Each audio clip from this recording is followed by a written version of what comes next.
کیا میت کو سرد کھانے میں رکھنے سے اس کو اذیت ہوتی ہے؟ جس طرح زندہ انسان کو جن چیزوں سے تکلیف ہوتی ہے تو فوت شدہ یا مرے ہوئے انسان کو بھی ہوتی ہے. جس طرح زندہ انسان کی ہڈی توڑنے سے تکلیف ہوتی ہے اس طرح مردہ کو بھی ہوتی ہے یہ انسان کے. تو بال توڑنا بھی منع لکھا ہوا ہے، باہر شریف میں کہ بال نہ توڑا جائے. پوسٹ مارٹم بھی ہوتے ہیں، کس طرح کاٹ پیٹ کے، ہے بڑا اذیت والا معاملہ. اللہ پاک رحمت کی نظر فرمائے، بس بغیر پوسٹ مارٹم کے عافیت کے ساتھ قبر تک پہنچ جائیں جنت البقیع کے اندر خیر کے ساتھ.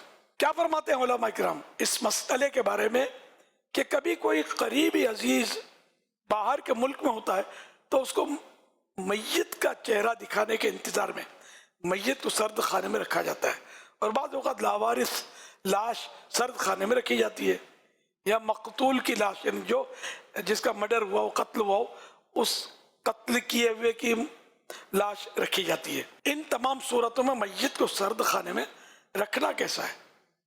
نوٹ: لاوارث لاش اور مقتول کے متعلق معلومات یہ ہیں کہ لاوارث لاش کو بغیر سرد خانے میں رکھے دفن کر دیا جائے تو اس پر کوئی گرفت نہیں ہوتی، بلکہ دفن کر سکتے ہیں.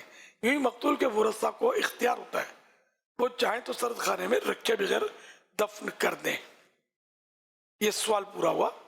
سوال میں کچھ نے نوٹ لکھا ہے، اس کا جواب جو ہے سوال میں مذکور ان سوال میں بیان کی ہوئی کسی صورت میں میت کو سرد خانے میں رکھنا جائز نہیں ہے.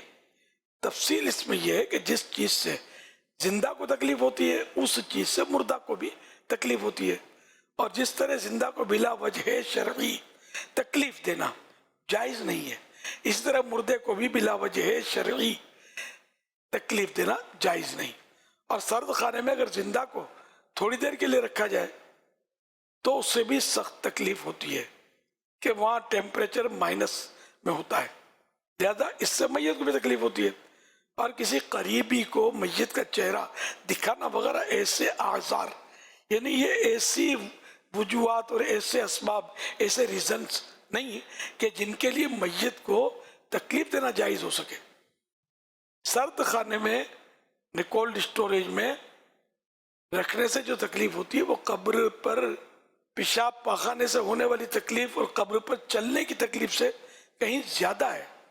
یہ تو بدرجہ اولا ناجائز ہوگا. نیز اس میں میت کی تجہیز و تدفین میں بلا وجہ کی تاخیر ہے جو کہ ممنوع ہے.